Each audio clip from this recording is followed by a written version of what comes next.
Xbox is about to deliver a major upgrade. What's up, y'all? I'm Rain. This is my channel, Xbox Ready, where we get on and we talk about Xbox stuff. The latest news, rumors, games, accessories, pretty much anything I want to talk about, as long as it's about Xbox in some way. And in today's video, we're going to talk about how Microsoft is finally delivering fans the upgrade that they've been asking for. The latest thing that Microsoft is trying to convince us is an Xbox, and Xbox's next big show that you're not going to want to miss. So when I launched this channel, it was 2021, about a year after the launch of the Xbox Series X and S. Back then, it was all about these fancy new consoles with the freaking Velocity architecture and this high-speed SSD that could do all sorts of cool things like quick resume, smart delivery. It was all about the Xbox consoles. This was the year that these two guys here, the Series X and the S, were gonna go toe-to-toe with the PlayStation 5 and make up for that humiliating defeat that Microsoft suffered the previous generation with the Xbox One, where they got outsold 2-1 compared to the PlayStation 4. Fast forward 4 years later, heading towards the end of 2025, and of course, things could not be more different. It is very clearly not just about the Xbox consoles anymore. We're living in a world where other companies could make their own Xbox consoles, like Asus. No, nowadays, Microsoft is more about Xbox as a gaming ecosystem rather than just a couple of consoles. And a big part of that is their push into cloud gaming. Back in 2021, it was just kind of like this cool bonus thing that you could use if you really wanted to. I would make like little shorts and videos about it. Oh, like I'm playing in an elevator on my phone. Isn't that crazy, guys? Outside of the whole Activision Blizzard merger and the FTC's investigation into all that, where they were trying to downplay their efforts in cloud gaming, no, we would never leverage Activision Blizzard Call of Duty to assert absolute dominance in cloud gaming. No, we would never do that. Since the deal went through, it seems that they're ramping their efforts back up and are really trying to make good on this promise of bringing games to as many people as they possibly can, even if they have to beam them straight into their phones. Now, of course, on paper, that is a really cool idea, the ability to play the latest games without shelling out the cash for a dedicated bit of hardware, a console. But no matter how you feel about cloud gaming, there are a number of problems and just realities that you need to face. Don't get me wrong, Xbox has been putting in the work. I like the dashboard. I like how my most recently played games will also show up in the cloud gaming part as well. And recently, when I've been streaming games through the Xbox servers, the latency, the controller responsiveness, it's been so much better compared to years past. To the point where I can play games like Doom 2016, Neon White, a game where you really have to be on your timing. Sure, it's not perfect, but it is pretty damn good. The only problem is that it still kind of looks like doo-doo from a picture quality standpoint. Some games more than others. There are games where I'm like, this looks decent, you know, not as good as it would look on the TV behind me on my Series X, but this looks like a game that I could play. And then there are other times I'm like, what in the 8-bit hell is going on here? And of course, that's to be expected, right? It's traveling from these Xbox blades thousands of miles into my TV, phone, computer, whatever. The resolution's obviously going to be lower than something you'd see even on a Series S. But even at 1080p, the quality of Xbox streams seems kind of low at points because of their limited bit rate, especially when compared to their competitors like Nvidia's GeForce Now. It's a little questionable because obviously Xbox is interested in cloud gaming. They're pushing it pretty hard, especially over the past year. Why aren't they on par with some of the other big players in this space? Sure, it's a noble goal to say, hey, we want to get our games in front of as many people as possible, maybe reach some customers that would never buy a console and get them to play our games through Xbox Cloud Gaming. But is cloud gaming, as it is right now, really the kind of product that you want people to have their first gaming experiences with? I would say no, and I would also say that Xbox agrees with me, which is why they're preparing to implement a major upgrade to Xbox Cloud Gaming, especially when it comes to the resolution and the bitrate. You see, there's this extension that you can use called Better xCloud. We've talked about it on the channel before, but it gives you all sorts of really cool options that you wouldn't have if you just use Xbox's vanilla cloud gaming service. Things like split screen gaming, things like a clarity boost. Far more adjustments and customizations than Xbox themselves offer. You gotta hand it to Xbox though, because rather than crack down on the Better xCloud team, like, you know, Nintendo probably would, they're like, yeah, those guys are cool, we support their work. And given their familiarity with working with Xbox Cloud Gaming, the Better xCloud team, they spot some things before anyone else does. Like this line of code that they came across that suggested that Xbox is working on new resolutions, 720 HQ, 1080 HQ, and 1440. We could probably assume that the HQ in this situation stands for high quality. And since cloud gaming already offers 720 and 1080p resolutions, that makes me hopeful that the HQ in this equation stands for a better bit rate. 1440p would be a massive, awesome addition to their offerings. 720, 1080p, those are great resolutions to run on a handheld or your phone, an iPad, whatever, but 1440p is obviously going to look a lot better on a monitor or on a TV blown up to that size. Now, the last time we heard from the Better xCloud team, they speculated that there was going to be some sort of price increase related to cloud gaming based off of what they were seeing in the code. I'm wondering if these upgrades will coincide with those earlier findings, whether or not they're going to be like, yeah, okay, you can stream at like the standard resolutions,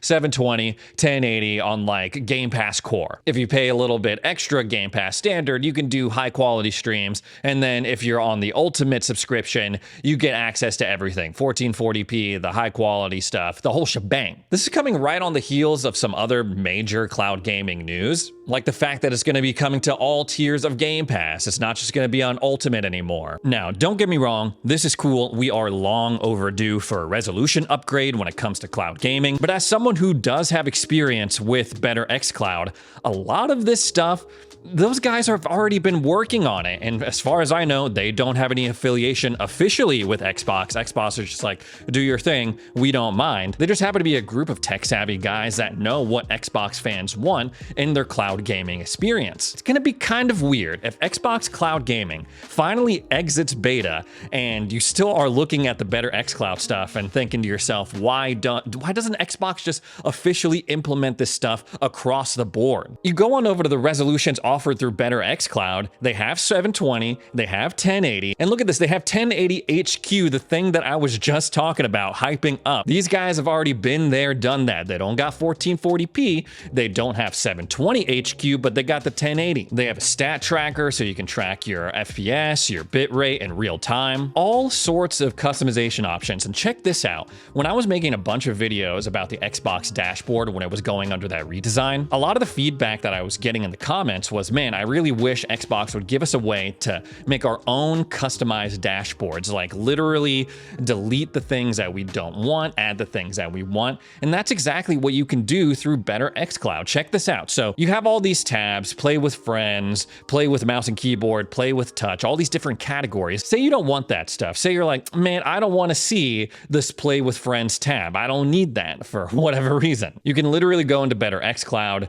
check that off, say that you want to hide it, reload it, and it's gone. Now, when it comes to the actual console dashboard, there are some groups that you can pin to home, some things that you can remove, but not in the same way that you can in Better xCloud. On top of that, they have options to force keyboard support on certain games, emulate keyboard support on freaking your gamepad, vibration support depending on what kind of controller that you're rocking with. Xbox needs to take some notes, man. There are some good things in Better xCloud. I understand how not everything can make its way over, but beyond the resolution boost, the 1440p, I really hope we see a lot of these features that we have in Better xCloud come on over and be officially supported by Xbox. It would be really cool to see a lot of these things, not just on the browser, but on mobile, on console, everywhere that cloud gaming is. And this news is also coming out at the same time where Microsoft just announced that they're going to be supporting Xbox Cloud Gaming in certain cars that have the LG interface in them. And as I was reading through this Windows Central article, I was kind of laughing to myself a little bit because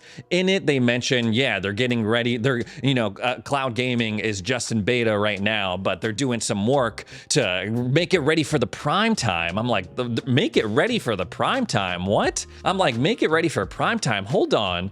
They're making whole ad campaigns, whole marketing campaigns centered around Xbox Cloud Gaming. It's not just like this thing that they've forgotten about. No, they put it right front and center and shined a big ass spotlight on it, putting out these commercials for the Quest headset that is an Xbox because it has cloud gaming, LG TVs, same sort of logic, the Amazon Fire Stick. And now they're at it again. They're like, this is an Xbox that goes vroom. And in the trailer, it opens up on what I assume assume is some sort of Kia, I'm not sure, but they press the push to start button and then it turns into an Xbox icon. And then it goes to the back seat because apparently that's the only place that you're going to be able to play this due to legal reasons. Even in this age of self-driving cars, I guess you can't put Xbox Cloud Gaming front and center in that dashboard right there. While the angle is, oh my gosh, this car is an Xbox, it's not a huge leap, especially because they did have a pre-existing partnership with LG. And of course, there are a few other caveats as well. Your car has to be connected to the internet, so it's got to have its own separate data plan. You got to have an Xbox subscription of some sort. And honestly, the more I think about this, the more I'm like, this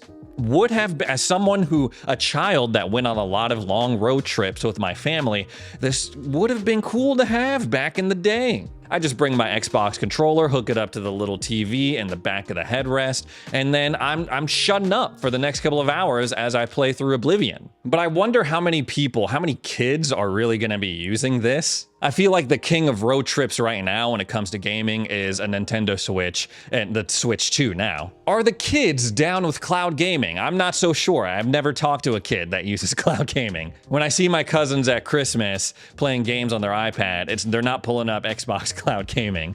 They're pulling up Roblox and playing whatever stuff is in there. I'm actually shopping for a car right now, so if Xbox wanted to send me a car with Xbox Cloud Gaming in it, I would happily do so many videos. And chances are, in years past, you've probably slept through this show, especially if you're on Pacific time like me, because the show starts at 3 a.m. I watch it groggily every year, but it starts at 3 a.m. And usually there's a couple of cool announcements like, oh, Final Fantasy Online is finally coming to Xbox. But when I tell you that this is gonna be a must-watch show this time around, I mean it, because we're getting Forza Horizon 6, Ninja Gaiden 4, and who knows what else. Now, this pretty much confirms what all of the rumors have been saying over the past couple of months, that the next Forza Horizon is going to be set in Japan. Hence why they would want to announce it, reveal it at Tokyo Game Show, versus something like, I don't know, their own showcase like back in June. They'll also have a small booth where you'll be able to play Ninja Gaiden 4,